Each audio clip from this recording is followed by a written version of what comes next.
Bismillahirrahmanirrahim. Assalamualaikum warahmatullahi wabarakatuh. Bagaimana kabarnya anak-anakku kelas 5 Ka'bah? Semoga semuanya dalam keadaan sehat ya. Baik, hari ini kita akan masuk ke tema yang baru, yaitu tema 7, peristiwa dalam kehidupan. Subtema 1, peristiwa kebangsaan masa penjajahan pembelajaran 1. Kita simak ya.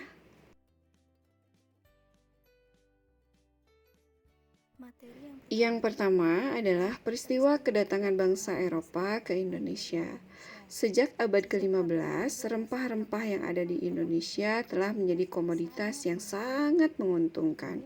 Hal ini menyebabkan bangsa-bangsa Eropa berusaha untuk mencari kekayaan yang ada di Indonesia, sekalipun menjelajah kekayaan samudra, dan Indonesia itu terkenal sebagai daerah penghasil rempah-rempah.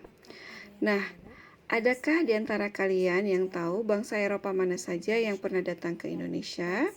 Ya, betul. Bangsa Eropa yang pernah datang ke Indonesia adalah bangsa Portugis, Spanyol, Inggris, dan Belanda. Yang pertama adalah bangsa Portugis. Pelayaran Portugis ke Indonesia dipimpin oleh Vasco da Gama berangkat pada tahun 1497. Portugis pertama kali mendarat di Indonesia pada tahun 1511, tepatnya di Malaka. Pada waktu itu, mereka mengetahui bahwa Malaka menjadi pusat perdagangan yang sangat ramai yang banyak dikunjungi oleh Asia Tenggara. Sedangkan sumber daerah rempah-rempahnya adalah di Maluku. Kolonialisme Portugis Indonesia dimulai sejak kedatangan Alfonso de Albuquerque, yaitu pada tahun 1511, ekspedisi Portugis di bawah pimpinan Alfonso berhasil menaklukkan Malaka. Dari sanalah mereka menuju Maluku dan diterima baik oleh Raja Ternate. Mereka diperkenankan berdagang dan membangun benteng yang ada di Ternate. Yang kedua adalah Spanyol. Bangsa Spanyol mendarat di Tidore, yaitu di Maluku, pada tahun 1521. Maksud kedatangannya sama dengan bangsa Portugis untuk menguasai perdagangan rempah-rempah. Spanyol bergabung dengan Tidore melawan Portugis yang bergabung dengan Ternate. Tetapi dengan adanya persaingan antara Spanyol dan Portugis, sehingga menimbulkan suatu pertikaian yang diakhiri dengan permusuhan. Akibat tersebut, atas prakarsa Paus diadakanlah sebuah perjanjian Saranggosa pada tahun 1529. Apakah isi perjanjiannya? Perjanjiannya adalah Portugis menguasai daerah perdagangan di Maluku sampai Tanjung Harapan. Spanyol harus meninggalkan Maluku dan memusatkan kegiatan di Filipina. Adapun perjanjian Saranggosa telah menempatkan para pedagang Portugis lebih leluasa bekerja sehingga kedudukannya semakin kuat. Sementara Spanyol tersisihkan dari perdagangan Maluku pada tahun 1534 dan beliau menyingkir ke daerah Filipina. Nah, yang ketiga adalah bangsa Inggris. Rombongan penjajah Inggris yang pertama dipimpin oleh Francis Drake berhasil tiba di Ternate pada tahun 1579. Mereka memborong rempah-rempah untuk dibawa ke Inggris. Rombongan Francis Drake ini berlayar menuju Inggris dan membawa banyak rempah-rempah dan mendarat di Inggris pada tahun 1580. Nah, selanjutnya adalah bangsa Belanda. Kemudian, bangsa Eropa keempat yaitu datang ke Indonesia adalah bangsa Belanda. Bangsa Belanda pertama tiba di Indonesia pada tanggal 22 Juni 1596. Tepatnya di mana? Di Banten, yaitu di Jawa Barat. Saat itu Belanda dipimpin oleh Cornelius de Houtman. Apa saja yang menjadi faktor pendorong penjelajahan samudra? Yaitu ada gold, glory, dan gospel. Apa saja sih pengertiannya? Baik, kita simak ya. Yang pertama adalah gold. Gold adalah keinginan untuk mencari kekayaan. Kekayaan yang mereka cari adalah rempah-rempah. sekitar abad ke-15 di Eropa. Rempah-rempah itu sangat mahal harganya. Rempah-rempah ini semahal harga emas. Mereka sangat mengutamakan rempah-rempah untuk dibuat obat-obatan dan bumbu masak. Yang kedua adalah glory. Glory itu apa ya? Adanya keinginan untuk mencapai kejayaan atau untuk mencari kejayaan di Eropa. Ada suatu anggapan apabila suatu negara mempunyai banyak tanah jajahan, maka negara tersebut merupakan negara yang jaya. Dengan adanya tanggapan ini, negara Eropa berlomba-lomba untuk mencari tanah jajahan sebanyak-banyaknya. Yang ketiga adalah gospel. Gospel itu artinya keinginan atau menyebarkan agama.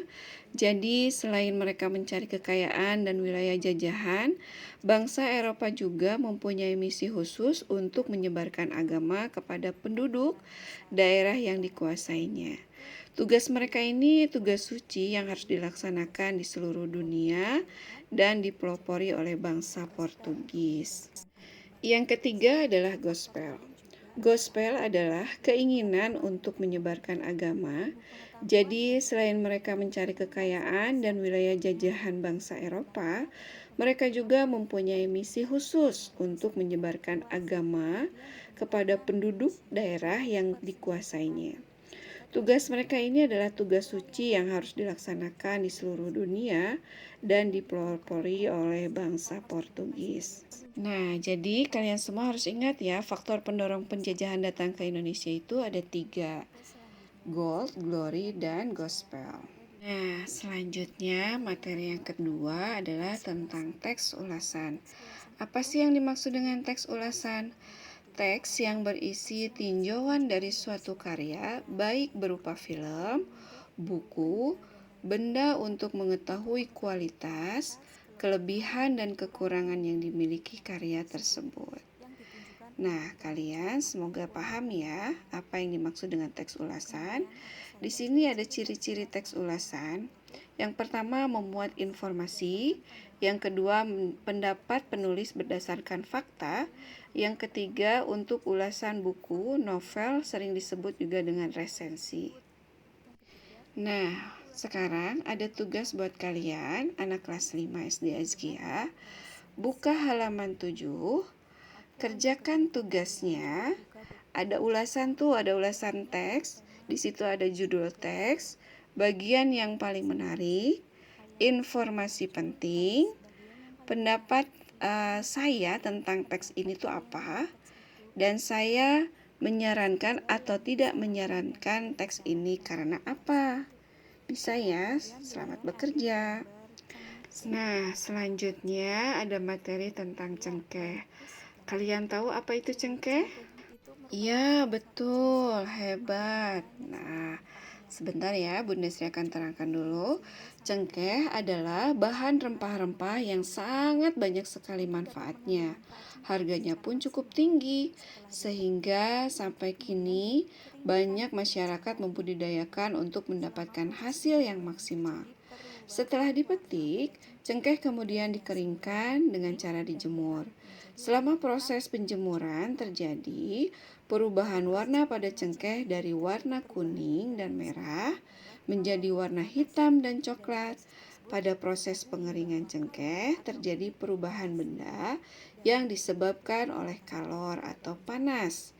Dari proses tersebut kita ketahui bahwa kalor atau energi panas dalam hal ini disebut dengan sinar matahari pada benda. Nah, coba pernahkah kalian mengamati benda-benda yang ada di sekitarmu? Benda-benda yang ada di sekitarmu itu memiliki sifat dan wujud yang berbeda. Masih ingatkah kamu wujud-wujud benda? Dan tahukah cara membedakannya? Salah satu caranya membedakannya adalah dengan cara mengetahui sifat setiap benda itu. Yang pertama adalah benda padat, memiliki bentuk atau bendanya tetap ya.